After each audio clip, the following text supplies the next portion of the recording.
si no las podemos retomar, no hay problema. O como yo he planificado, que el primer parcial vamos a dar las clases yo y luego comenzamos el segundo parcial desde cardiovascular a las conferencias que van a dar ustedes.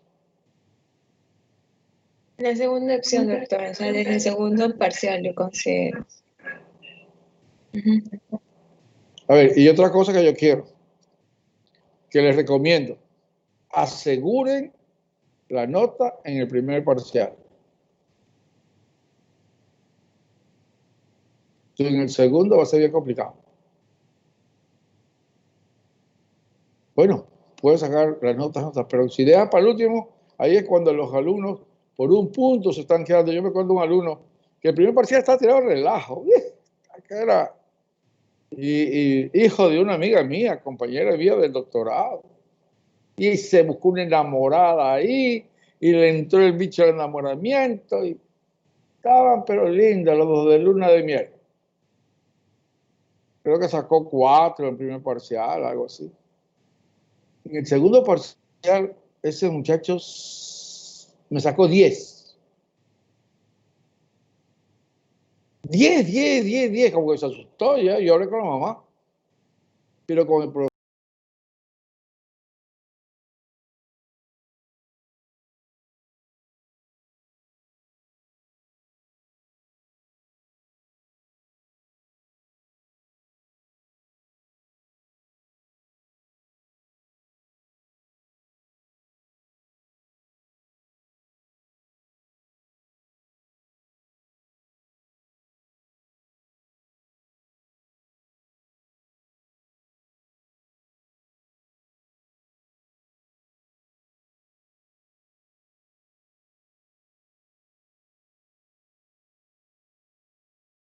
Particular, porque ustedes han venido a escuchar mi clase.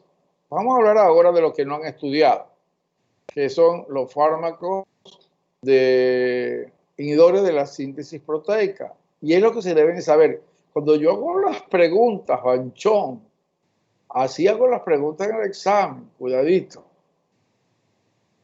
Tienen que saber bien los antibióticos, porque yo voy a tomar la clasificación de los antibióticos, el mecanismo de acción, las reacciones adversas, el niño gris, el hombre rojo. ¿Y por qué se puso el niño gris? El recién nacido. Eso. Si ahorita pregunto, ¿quién sabe el síndrome del lactante gris del recién nacido? ¿Con qué droga se hace y por qué? Ya se los voy a contar. Bueno, vamos ahorita a compartir. Ok. Screen, escritorio. No, ahí comienzan los problemas.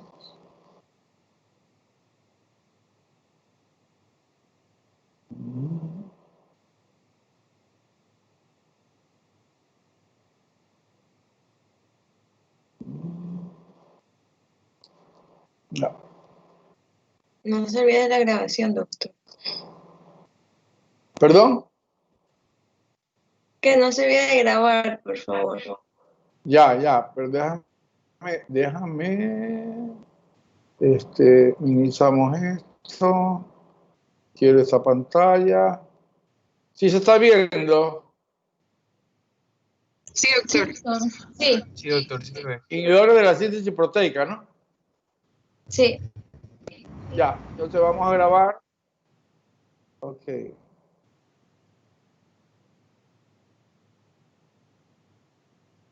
Vamos a iniciamos grabación en este momento. Hace grande esta. Y como en la clase ayer hablamos sobre los inhibidores de la pared celular, el otro grupo de los antibacterianos son los inhibidores de la síntesis proteica. Estos actúan ingresando a las células por un orificio llamado aporina y en el interior se va a unir a una subunidad del ribosoma de la bacteria. al ribosoma bacteriano. Y al unirse a esta subunidad, ya no puede leer el código genético y no puede sintetizar las proteínas. Y si no sintetiza las proteínas, la célula se muere. La célula bacteriana, me refiero a la bacteria, que es una célula. Entonces, el ser humano también tiene ribosoma, sus unidades, es en la 20, la 70. Entonces, estos antibióticos no van a tocar a la unidad ribosómica del huésped, del ser humano, sino de la bacteria. Entonces, ese es el mecanismo. Entonces, hay un grupo que actúan sobre la unidad 30S, otros actúan sobre la unidad 50S, otros actúan por una unidad 23S, y por ahí otros actúan en 2 unidades. Ya vamos a irlos estudiando cada uno. Estos antibióticos son muy buenos y tienen su indicación. ¿Cuáles son los fármacos que son inhibidores de la síntesis de las proteínas?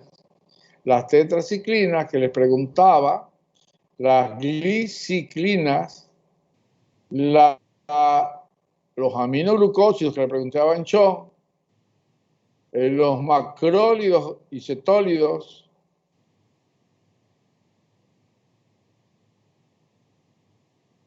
los macrocíclicos como la fidaxomicina,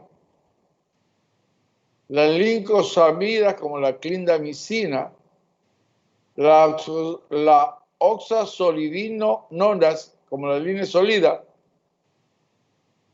otros que no están dentro de la clasificación, pero pertenecen a este grupo, que también actúan inhibiendo la síntesis de la proteína, es el cloranfenicol y la quinopristina y dalfopristina. Bueno, con eso se acaba. Entonces, vamos a hablar de cada uno de ellos. O sea, el grupo que estaba destinado a presentar la conferencia tendría que hablarme de los inhibidores de la pared celular y de este tema. Tendría que hablarme de los 2 temas, el grupo que le tocaba, el grupo 1 o A. Tendría que hablar toda esta clase que yo voy a dar. Bueno, las tetraciclinas son 4. La tetraciclina propiamente dicha, la demeclociclina, la doxiciclina y la minociclina. Estos fármacos se van a unir de forma reversible a la subunidad 30S del ribosoma bacteriano. Esta acción impide la unión del ARNT con el complejo ARN ribosoma, que impide la síntesis de proteína bacteriana, con lo que se muere la bacteria. La farmacocinética, estos fármacos se absorben especialmente la tetraciclina por vía oral. La administración, hay que tener aquí ciertos cuidados cuando lo tomamos acompañado de la administración de productos lácteos, antiácidos como el hidróxido de aluminio y hidróxido de magnesio, complementos de hierro, absorción en particular de la tetraciclina, debido a que cuando lo tomamos juntos va a formar quelatos no absorbibles en el estómago. La doxiciclina, la minociclina están disponibles en presentación oral e intravenosa. La tetraciclina solo está en presentación oral. Distribución. Se concentra en el hígado, la bilis, el riñón, líquido gingival, la piel. Se une a los tejidos que se calcifican. Por ejemplo, se unen a los dientes y a los huesos. Y se te ponen los dientes amarillos. Pues, y también a los tumores con alto contenido o a los tumores con alto contenido de calcio. Penetra bien en los líquidos corporales. Solo la minociclina y la doxiciclina alcanzan concentraciones terapéuticas en el líquido cefalorraquídeo. La aminociclina también alcanza concentraciones elevadas en la saliva y en las lágrimas, que resulta útil para erradicar el estado de portador del meningococo. Todas atraviesan la barrera placentaria y se concentran en los huesos y en los dientes.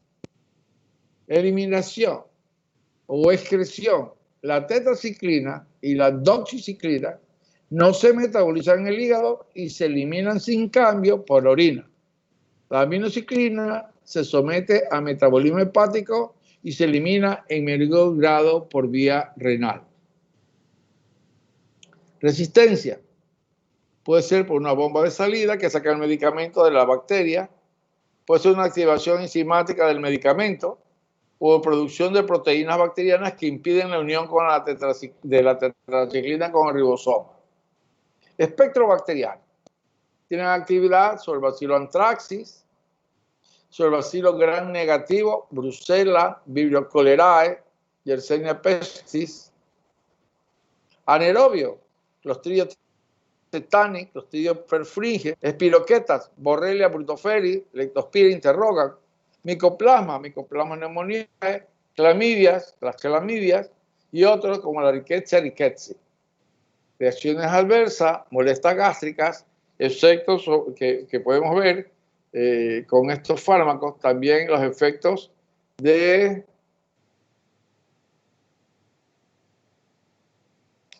sobre los tejidos calcificados, sobre los dientes, te los pone amarillo, sobre algún tumor óseo le sale hepatotoxicidad, sube las enzimas hepáticas. Estos pacientes hay que irle controlando la TGO y la TGP con laboratorio.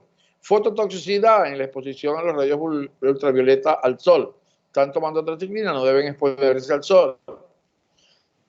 Trastornos vestibulares, puede haber vértigo, tinnitus, pseudotumor cerebral, cefalea como que un tumor, pero no hay.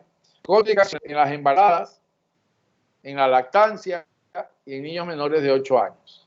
Porque en las embarazadas se va a acumular en los niños, en los huesos. La tetraciclina es un derivado de la aminociclina, que es una tetraciclina, indicada en infecciones complicadas de la piel y de los tejidos blandos, infecciones intraabdominales complicadas. Administración por vía intravenosa, distribución, tiene un gran volumen de distribución, penetra bien en los tejidos, pero tiene concentraciones plasmáticas bajas de la tetraciclina. Es una mala elección para infecciones del torrente sanguíneo. La eliminación biliar fecal. La dosificación en los pacientes que tienen disfunción hepática. Resistencia, puede sobreexpresión de la bomba de salida del fármaco de la bacteria. Actividad sobre los cocos gram positivos, estafilococos aureus resistente a la meticilina, enterococos resistente a la vancomicina, estreptococos resistentes a múltiples medicamentos, estreptococos de los grupos A, B y C, y el bacilo gram negativo, los productores de beta-lactamasa de espectro extendido, Blend, Acinetobacter baumannii y muchos microorganismos anaerobios.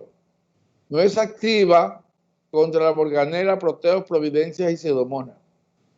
Reacciones adversas. Náuseas, vómitos importantes, con el tratamiento se ha informado, pancreatitis aguda y muerte. Puede elevarse las enzimas hepáticas y la creatinina sérica. Fototoxicidad, igual que con la tetraciclina, ¿no? Es un derivado de la tetraciclina. Lo mismo, tumor cerebral. Puede disminuir la depuración de la warfarina, que es un anticoagulante, por lo tanto puede prolongar el tiempo de protrombina y también la coagulación. Contraindicaciones en embarazada, en la lactancia y en los niños menores de 8 años. Doctor. Dígame. Yo, María José, en las contraindicaciones del último medicamento, ¿también pueden ir las personas que tienen psoriasis? VIH. No, psoriasis. Ah, la psoriasis. Sí, no. A ver, lo que tiene que vigilar, a ver, la persona tiene psoriasis y si tiene una infección en la cual no tengas cómo usar otro fármaco y tienes que usar las tetraciclinas, No te queda más, pero las tetraciclinas ya están. Hay otros fármacos que tienen actividad sobre la tetraciclina y que tienen menos reacciones adversas. Por eso estamos enseñando todos los fármacos para que tú puedas escoger ahí. Si la persona tiene como antecedente psoriasis, diabetes, insuficiencia renal, tú vas a coger un fármaco que no se metabolice en el hígado si tiene un problema de complicación hepática, si tiene un problema de renal, buscarás un fármaco que no se elimine por riñón, pero que el espectro bacteriano lo cubra ese antibiótico.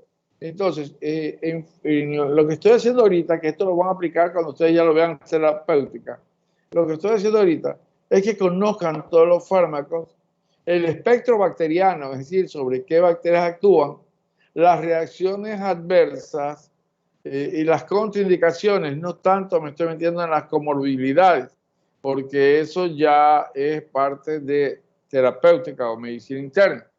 Entonces, ¿por qué le vas a dar a una persona con psoriasis? Para la psoriasis, no. No hay tratamiento para la psoriasis. ¿Por qué le vas a dar? Si es que esa paciente que tiene antecedentes de psoriasis tiene una infección que necesita por el bacillus anthracis, entonces hay que darle alguna de las tetraciclinas. Hay que hacerle un screening, por eso todo paciente que usted le ingresa tiene que laboratorialmente ver cómo está la función renal, la función hepática, cómo están las plaquetas, y según cómo están, dice, bueno, aquí sí puede usar tranquilamente este fármaco, como este paciente tiene función hepática y renal normal. Tiene una infección, pero no, este paciente tiene nefropatía diabética y insuficiencia renal crónica. El fármaco se me va a acumular y me va a producir reacciones adversas importantes. O no, este fármaco se elimina por el hígado. Mi paciente tiene una cirrosis o tiene insuficiencia hepática o las enzimas hepáticas están muy altas. Así que podría yo ocasionarle una complicación hepática. Esa es la idea. ¿Me hice entender? Sí, sí, doctor. Muy bien. Ok, vamos a seguir. Creo que entramos a los aminoglucósidos, ¿no? Ya. Los aminoglucósidos es una gran familia de fármacos que, a menos cuando se lo asocia con una ampicilina, tiene una cobertura importante, ¿no? Y son efectivos, muy buenos. El más potente del aminoglucósido es la micacina. La streptomicina la usamos también en la tuberculosis. La gentamicina también es muy buena.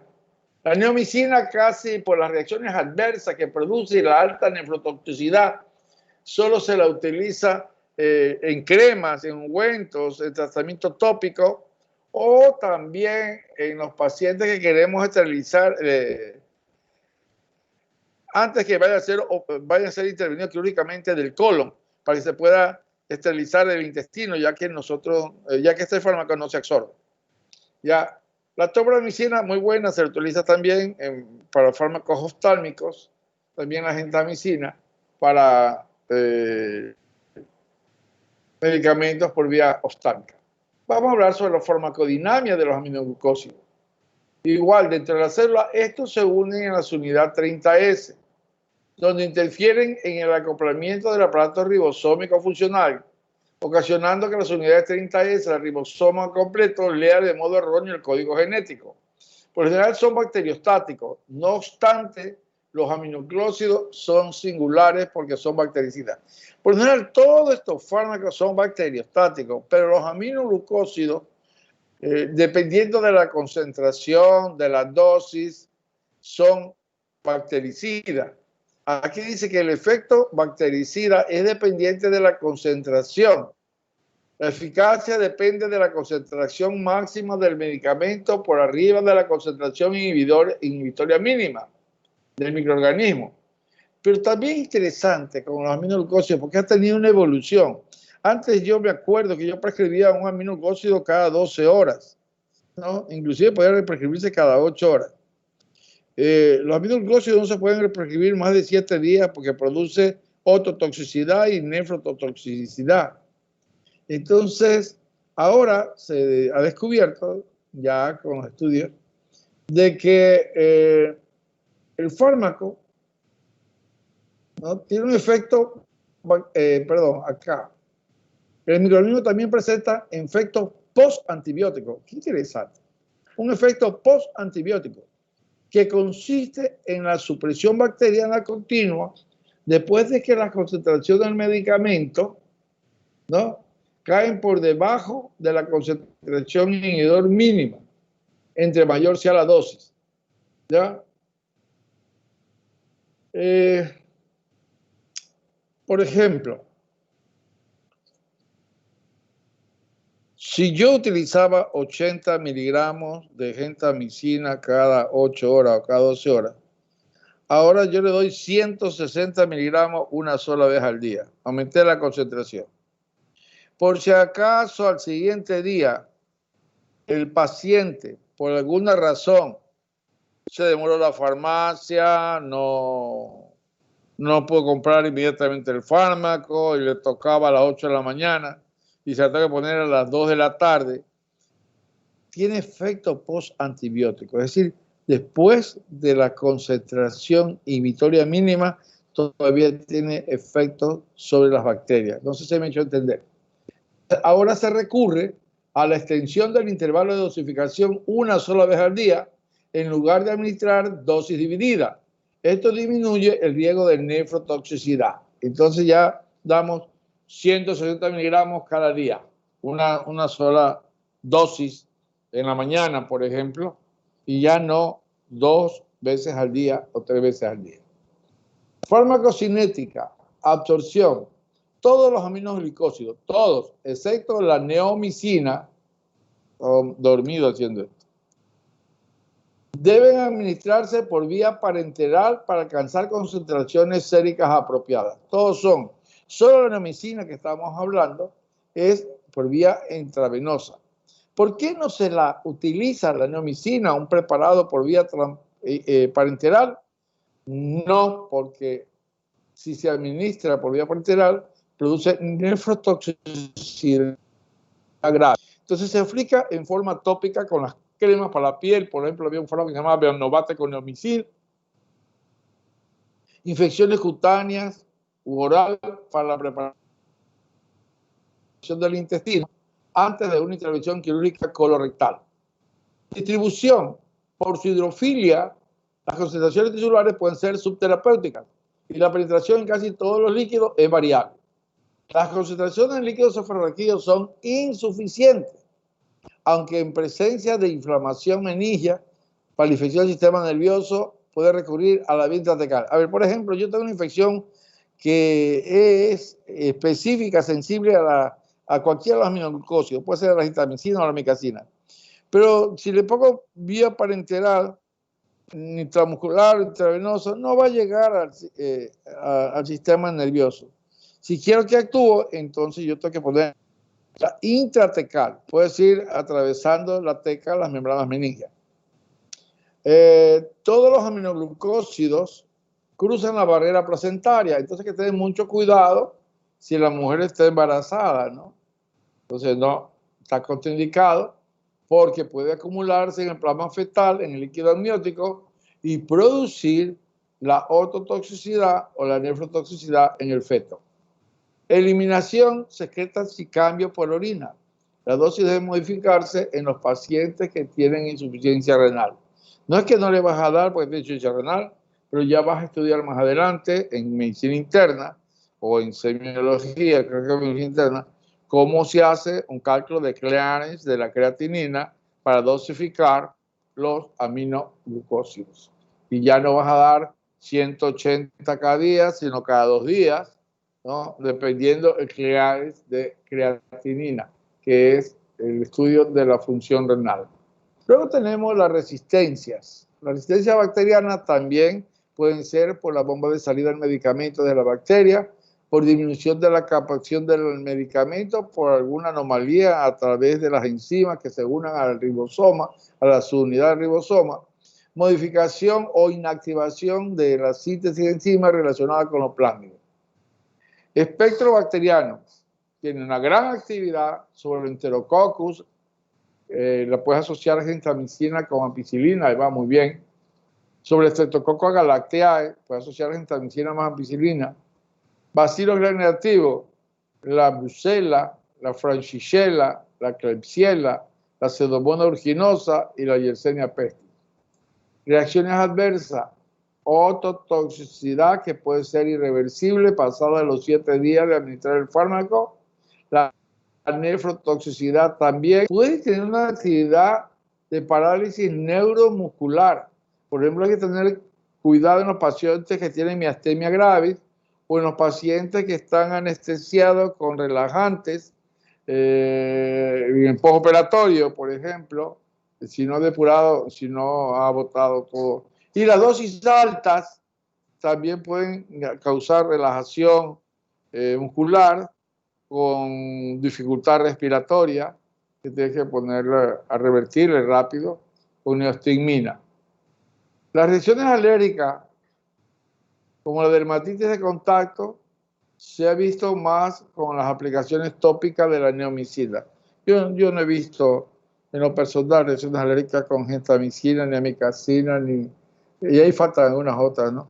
La kanamicina, que ya no se la usa, pero sí reacciones tópicas. Se puso la crema con neomicina y hizo una reacción alérgica como eczema de contacto o dermatitis de contacto. Luego, un gran grupo de familia, ¿no? Son los macrólidos, que los usamos bastante para los problemas respiratorios, inclusive ahora para el COVID estaban usando la acitromicina, ¿verdad? Decía que tomarse tabletas de acitromicina más cloroquina, se curaban del COVID. Bueno, muchas cosas han salido, ¿no? Entonces, los macrólidos y los cetólicos son grupos de familia que también pertenecen a los fármacos inhibidores de la síntesis proteica, y los macrólidos están compuestos por, especialmente la principal de todas es la eritromicina. Esa es la más vieja y la más antigua. La más moderna están ahí la citromicina, la claritromicina y la telitromicina. ¿Cómo actúan estos fármacos? ¿Cuál es la farmacodinámica o mecanismo de acción? Se unen de modo reversible, aquí está mal, a un lugar de la subunidad 50S. Mira que antes hablábamos de la unidad 30S, ¿no? Y aquí yo puedo hacer preguntas, ¿no? ¿Por qué con la farmacodinámica? Algunos fármacos son por las 30S, pero esta se va a unir a las unidades 50S del ribosomo bacteriano e inhibe la síntesis de la proteína. Farmacocinética. La administración, el ácido gástrico destruye la eritromicina base. Entonces la eritromicina viene cubierta de una cubierta entérica para que cuando llegue al estómago se destruya la cubierta entérica y el principio ya activo pase al duodeno, donde ahí se va a absorber, ¿verdad? Pase al intestino para que se absorba. Entonces, se administra con tabletas con cubierta entérica o en forma esterificada. La claritromicina y la eritromicina y la telitromicina, ¿no? Aquí no hablo de la citromicina, sino las tres. La clarito, la eritro y la telitromicina son estables en medio ácido del estómago, ¿no? Se absorben con facilidad. Los alimentos intervienen en la absorción de la eritromicina. Hay que tomarlo con el estómago vacío. Y la citromicina. La eritromicina y la citromicina se interfiere con los alimentos. Puede aumentar la de la claritromicina. Es decir, que la claritromicina no hay problema con el estómago lleno. Esa sí la puedes tomar. La eritromicina y la citromicina están disponibles en presentación IV. A ver, todas las eritromicinas están por vía oral. Tienen presentación en tabletas, ¿no? No sé si han tomado citromicina, 3 tabletas, 3 días, ahora hay 5 tabletas por 5 días para los problemas respiratorios, amigdalitis y todo el posible. Entonces están disponibles en presentación, bueno, pero también están disponibles en presentación parenteral para poderse administrar por intravenosa, solo la eritromicina y la acitromicina. El resto solo oral. Distribución. La eritromicina se distribuye bien en todos los líquidos corporales, excepto en el líquido cefalorraquídeo. Se difunde hacia el líquido prostático y también se acumula en los macrófagos. La claritromicina, la eritromicina y la telitromicina se distribuyen con amplitud por los tejidos. La acitromicina se concentra en los neutrófilos, en los macrófagos, en los fibroblastos, y las concentraciones séricas son reducidas. Tienen la semivida más prolongada y el mayor volumen de distribución de los 4 agentes. ¿Cuál es la que tiene la vida más prolongada y el mayor volumen de distribución de los 4 agentes? La acitromicina. Muy bien. Ahora vamos a ver la resistencia. La resistencia bacteriana está dada por lo mismo que pasa y para todo, y puede ser por incapacidad del microorganismo para captar el antibiótico, presencia de una bomba de flujo de salida del fármaco de la bacteria, disminución de la afinidad a la unidad ribosómica 50S por el antibiótico, secundaria a la metilación o a una adenina de la unidad 23S del ARN ribosómico bacteriano, la presencia de eritromicina esterasa asociada con los plámidos, un microorganismo que es un microorganismo gram negativo, la Enterobacteriaceae. La resistencia a la eritromicina se ha incrementado, lo que limita su empleo en la clínica. La claritromicina y la acitromicina comparten cierta resistencia cruzada. Vamos a ver aquí algunas cosas que...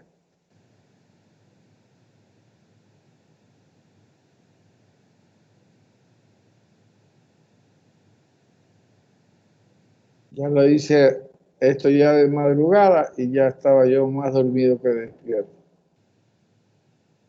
Muy bien, por eso hay ciertos errores que trato de corregir porque ustedes son unos dragones y me van a criticar esos errores.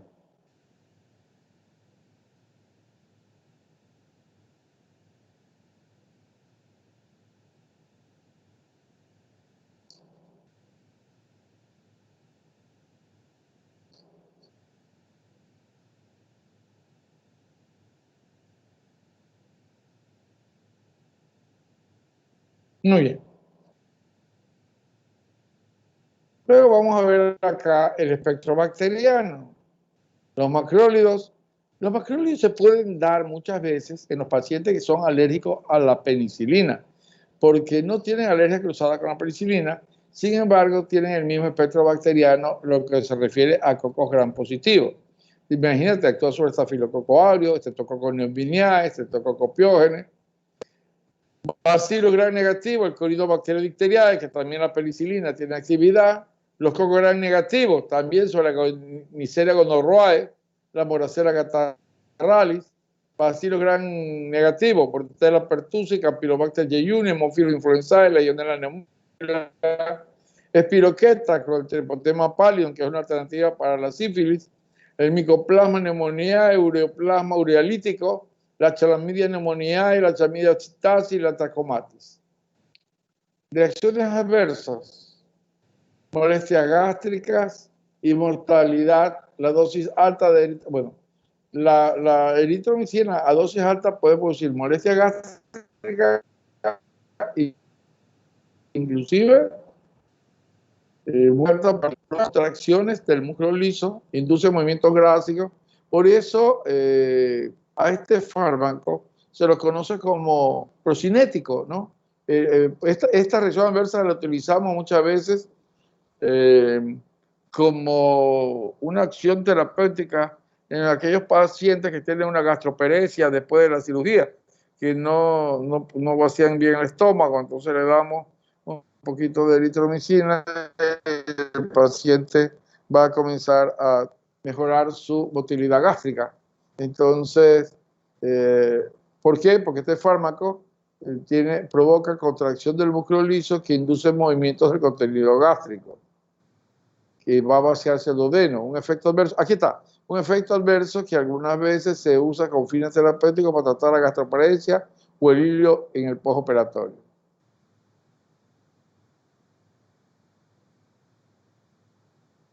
La fidazomicina es un antibiótico macrocíclico con una estructura similar a los macrólidos. Tiene un mecanismo de acción singular. Actúan sobre su unidad sigma del ARN polimerasa, con lo que altera la transcripción bacteriana y termina la síntesis de la proteína y produce la muerte celular en los microorganismos susceptibles.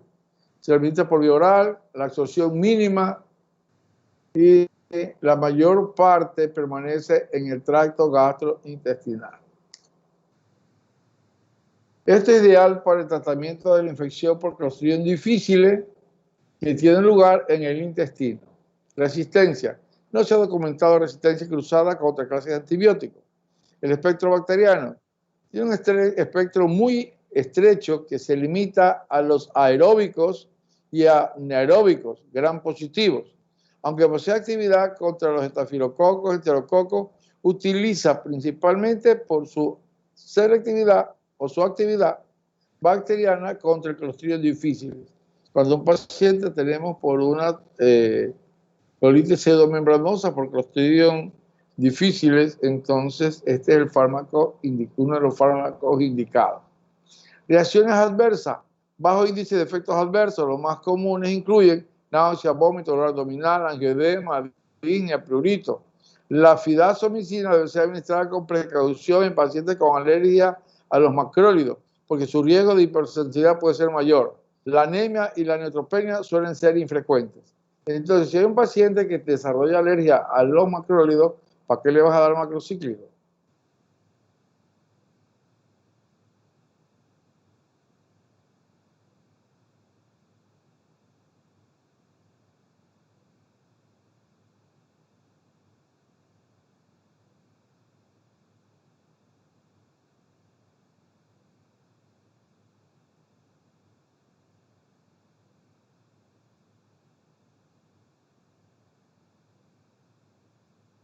Muy bien.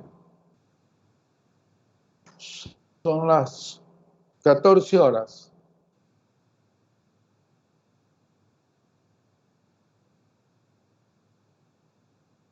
Vamos a hacer un break de 5 minutos, porque no se me cansen mucho.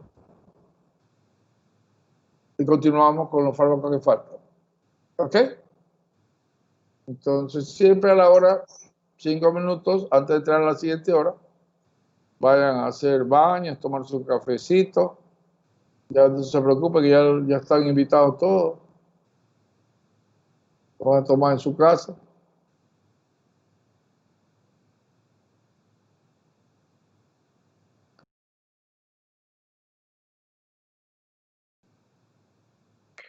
No, Bien. nada. Ah, bueno. Entonces, pues, Luis Germán tiene una cara, pero como que de lluvia, oye. ¿Qué pasa? Esa es tu cara. Estás muy preocupado, dejas asustado en la clase. Imagínate si le hubieran dado a ustedes. Bueno, vayan a descansar un ratito, tómense un café y luego nos vemos. Ya, doctor. Pueden apagar las Gracias. cámaras. 5 minutos.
Inicio grabación de nuevo. Estamos grabando.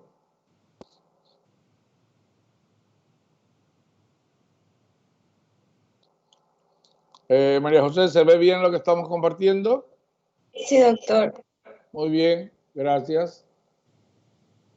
Bueno, acabamos de terminar los macrólidos y otro grupo que pertenece a esta familia, también la fidazomicina, ya estudiamos.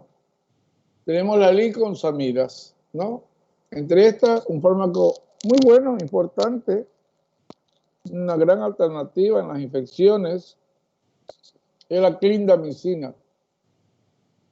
El mecanismo de acción es el mismo que el de la eritromicina, se une de modo reversible. ¿Por qué está irreversible? Vamos a revisar.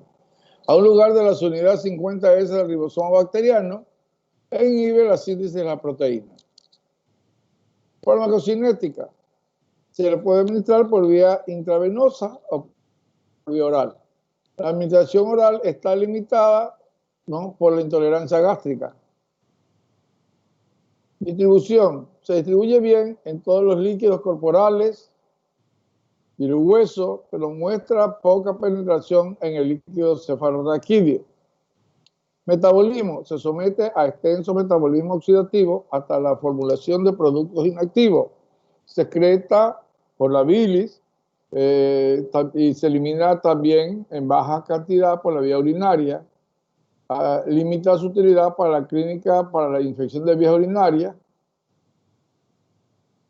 Se ha descrito acumulación en los pacientes que tengan insuficiencia renal o hepática. Resistencia. Igual a los de la eritromicina, se ha descrito resistencia cruzada. Espectro bacteriano. Microorganismos gram positivos, incluidos los estafilococos aureus resistentes a la meticilina, estreptococos y bacterias anaerobias. Reacciones adversas. Todos estos fármacos pueden tener una actividad de alergia. Entonces tenemos exantemas cutáneos. El efecto más grave de este uso de la clindamicina es que puede presentar una colitis pseudomembranosa, crecimiento de Clostridium difficile. La administración oral de metronidazol y vancomicina suele ser eficaz en el tratamiento por esta infección. Otros fármacos son las oxazolidinadionas, que es la linezolida. Se une al ARN ribosómico 23S de la unidad 50S, con lo que se inhibe la formación del complejo de iniciación 70S. Administración bioral. Se absorbe por completo tras su administración oral. Se distribuye en forma amplia por todo el organismo. Se metaboliza por las oxidasas hasta los metabolitos inactivos. La excreción por vía renal y no renal. Se requiere ajuste de la dosis por difusión hepática o renal. Entonces, se elimina tanto por riñón como por el hígado. La resistencia, igual que los anteriores que se debe a la resistencia, a una disminución de la unión en el sitio de la acción, la menor susceptibilidad, y la resistencia se ha informado con el estafilococo aureus y con el enterococo. Tiene un gran espectro bacteriano. Actúa sobre los cocos gram positivos como el estafilococo epidermidis, el hemolíticos, el enterococo fecalis resistente a la vancomicina, el enterococo faecium resistente a la vancomicina, estreptococo pneumoniae resistente a la penicilina y estreptococo del grupo virida. Por lo general se utiliza este fármaco cuando ya se han utilizado otros fármacos y se han evidenciado resistencia. Por lo general lo utilizamos ya en el momento final, ¿no?, cuando ya no tenemos otra cosa que usar. ¿Por qué? Por sus reacciones adversas. Y muchos de estos fármacos se los han dejado como podríamos llamarle, fármaco salvamento frente a un paciente escéptico que es resistente, tiene multiresistencia, multifármaco. Entonces nos queda solo usar estos fármacos que, a pesar de sus grandes reacciones adversas, de sus importantes reacciones adversas, nos toca usarlos y vigilar las complicaciones que se van a presentar. actúa sobre la listeria monocitógena entre los bacilos gram negativos, sobre el Corynebacterium, sobre las infecciones anaerobias por Clostridium perfringens en las gangrenas, y el Mycobacterium tuberculosis, que se puede usar en los pacientes que ya tienen resistencia multifármaco o multidroga. Reacciones adversas, aquí están las reacciones adversas que van desde el malestar gastrointestinal, la náusea, diarrea, cefalea, exantema. Se ha descrito trombocitopenia en pacientes que tomaron más de 10 días. La nisolida tiene una actividad no selectiva de monoaminoxidasa y puede causar síndrome de serotonina si se administra de forma concurrente con grandes cantidades de alimentos que contengan tiramina, con los inhibidores de la selección de la recaptura de serotonina o los inhibidores de la monoaminoxidasa. La administración de revertirse cuando se suspende el medicamento puede producir neuritis periféricas irreversibles, neuritis óptica que causan ceguera, se relaciona con más de 20 días de uso, lo que puede producir neuritis óptica, lo que limita la utilidad en tratamientos prolongados. Entonces casi no se lo usa así nomás por todas estas reacciones que acaban ustedes de escuchar y de estudiar. Y bueno, debemos sopesar los riesgos, beneficios, que no queda otra cosa más que usar. Otro fármaco, mucho tiempo atrás, yo tuve la oportunidad de usarlo también, casi ya no uso, pero en mi juventud era un buen antibiótico, al menos para la fiebre tifoidea, el cloranfenicol. Se une de modo reversible al lugar de las unidades 50S del ribosoma bacteriano e inhibe la síntesis proteica.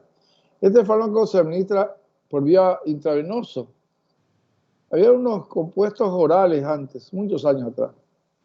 Se distribuye con amplitud por todo el cuerpo, alcanza concentraciones terapéuticas en lípido cefalorraquídeo, experimenta metabolismo hepático hasta un glucurónido inactivo que se secreta por el túbulo renal y se elimina en la orina. Secreta también la leche materna. Debe evitarse que las mujeres que dan de lactar tomen estos medicamentos porque va a pasar al lactante. Presencia de enzimas inactivas. La resistencia puede ser igual que hablamos anteriormente. Presencia de enzimas que inactivan el cloranfenicol, menor capacidad para penetrar el microorganismo, alteración del sitio de unión ribosómico. El espectro bacteriano es activo contra muchos tipos de microorganismos, incluidos las clamidias, rickettsia, piroqueta, anaerobios. Es sobre todo bacteriostático, pero según la dosis y el microorganismo puede ser bactericida. Reacciones adversas. Va de la anemia, síndrome del lactante gris del recién nacido, interacciones medicamentosas. Vamos a hablar de la anemia. Relacionada con la dosis, puede ser en alta dosis, solo en alta dosis puede provocar anemia, pero también se ha observado anemias hemolíticas. Están en los pacientes que tienen bajo nivel de 6-glucosa-fosfato, de hidrogenasa, y anemia plástica, que es independiente de la dosis y suele presentarse una vez finalizado el tratamiento. ¿Qué es el síndrome del lactante gris?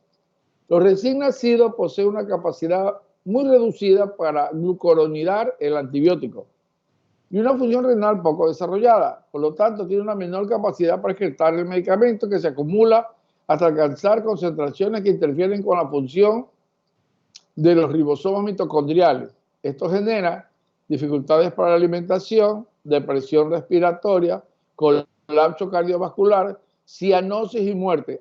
A este color azul se le llama, que es medio gris, se le conoce como el síndrome del niño gris o del síndrome gris del recién nacido.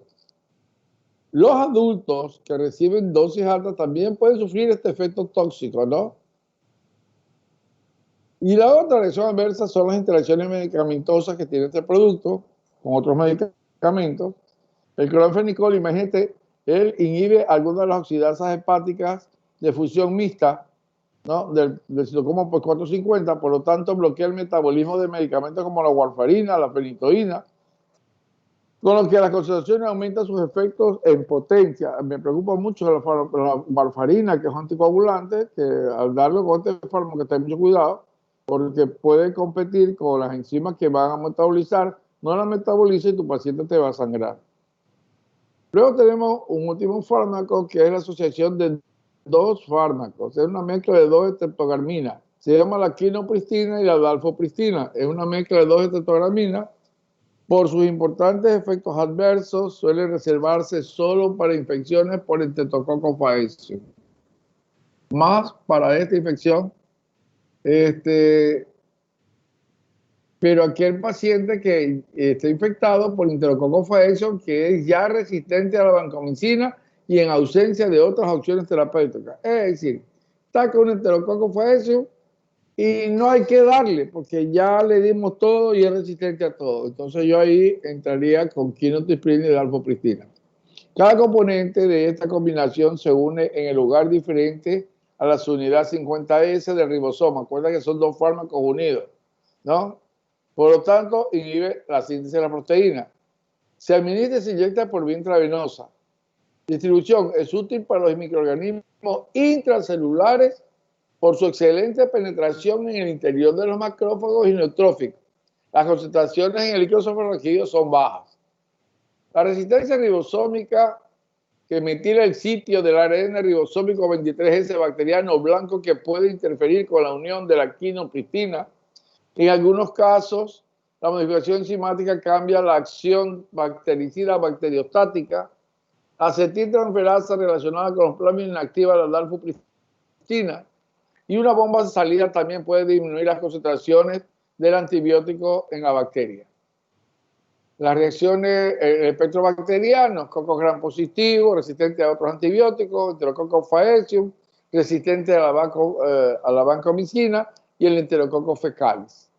Las reacciones adversas, este fármaco no se debe administrar por vía periférica, porque produce flebitis, te inflama la vena y ya no te pasa. Estos son fármacos que deben usárselos por vía central. Como una vía central puede ser una por vena basílica o cefálica o subclavia, ¿ok? Vía central para que no haga flebitis. No, es muy irritante para la vena periférica. Cerca del 25% de los pacientes presentan hiperbilinemia, artralgia, mialgia cuando se utilizan dosis altas. Inhibe la enzima citocromo P450. ¿Cuál? La que metaboliza el 60% de los fármacos. La CYP3A4. ¿Ya? Entonces, la administración concurrente con este medicamento que se metaboliza por esta vía puede causar toxicidad.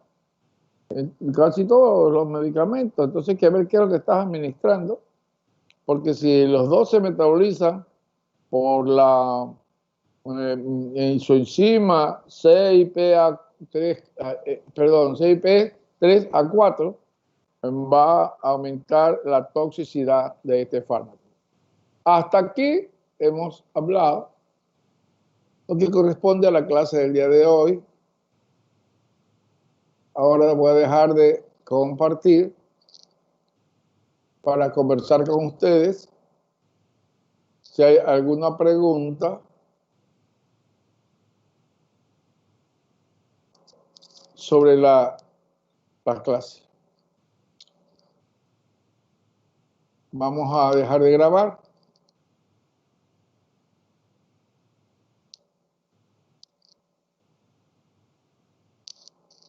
Porque lo que les voy a decir no les va a gustar que esté grabado.